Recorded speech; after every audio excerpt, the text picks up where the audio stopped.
اما شروع میکنیم از اون که هفته جوری قرقیزستان و از مقام رئیس کمیته دولتی امنیت ملی برکنار شدن قمچبک توشیف متفق اساسی پرزیدنت صادق جبارов خبرساز گردید. شخصی که از سال 2020 سر قدرت آمدن جبارов عملا نفر دوم در دولت دانسته میشد، ناگهان برای خودی او همزمانی در آلمان در تبابت بودنش از وظیفه سبکدوش گردید.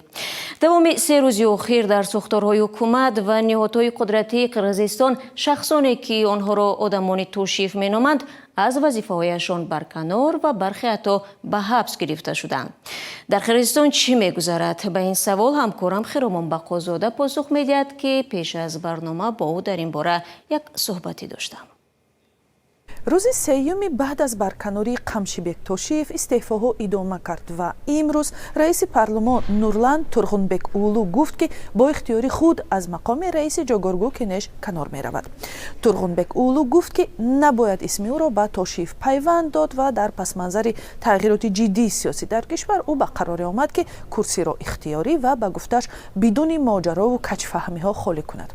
برکناری ها و حتی بازداشت ها ادامه دارند. 5 نفر با اتهام تلاش تشکیل بینظمی های عمومی دستگیر شدند و آنها را شخصانی نزدیک توشیف مینامند. اینها سابق سفیر در ازبکستان امилбек узоғбоев، خادم اجتماعی بکبولот талгарбеков، سابق وکیل مجلس قرمانبек دهخانبоев، سابق معاون وزیر کارهای داخلی کورسان اسانов و معاون پیشین نخست وزیر این کشور علی قراشев می باشند. ضمناً خود توشیف که قرار برکناریش را پرزیدنت قرقیزستان روز 10 فوریه صادر کرد، از آلمان دیروز اظهارات نشر کرد و برکناریش را ناگهانی نامید. او گفت با اجازه پرزیدنت برای معالجه در آلمان قرار دارد. او گفت قرار پرزیدنت را باید اجرا کند و تنها از آن اظهار تأسف میکند که نتوانست با همکارانش خیر و خوش کند. توشیف گفت وظیفه خدمتیش را عادلانه اجرا کرده است. پرزیدنت جبارов بلافاصله بعد برکناری توشیف با تغییرات در ساختار کمیته امنیت دست زد و خدمات مرزبانی و خدمات رقم 9 که مسئولیت تامین امنیت پرزیدنت را به عهده دارد از زیر نظر این کمیته بیرون برآورد. جمغالبек шабданбеков اجرا کننده نوی رئیس اقدام شد. در حالی که تا حال خود پرزیدنت نظرش را درباره این تغییرات بیان نکرده است، معاون رئیس حکومت ادیل байсалов گفت تمرکز از حد زیاد صلاحیت‌های جداگانه در دست ساختارهای امنیتی دولتی باعث آن شد که نمایندگان کمیته امنیت از صلاحیت‌های خود بیرون رفته در جامعه فضای ترس و تعقیب را ایجاد نمودند. این زمان باید گفت تا حال اگر کدام قانون شکنی از جانب توشیف هم صادر شده است، هیچ پرونده و یا اتهام علیه او وجود ندارد.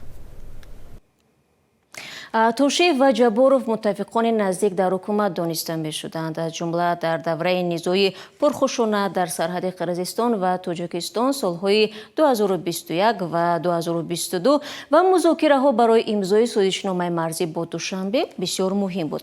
آیا درباره سبب و یک بار از خود دور کردن توشیف چیزی میگویند؟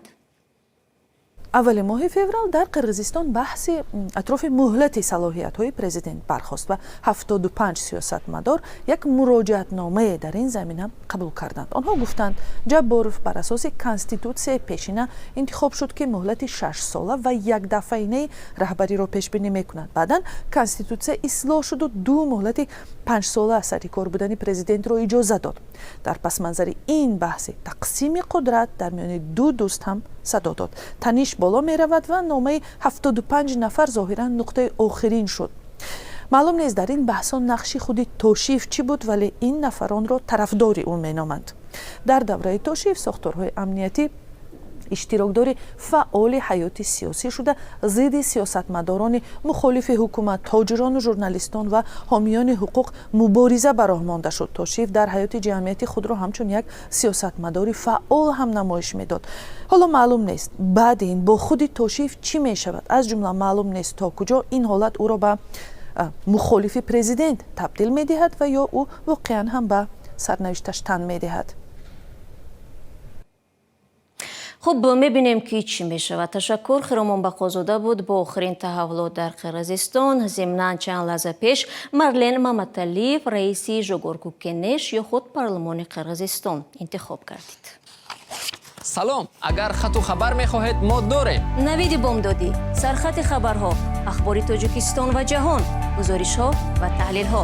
чӣ мегузарад ва чаро? донистан фаҳмидан аст.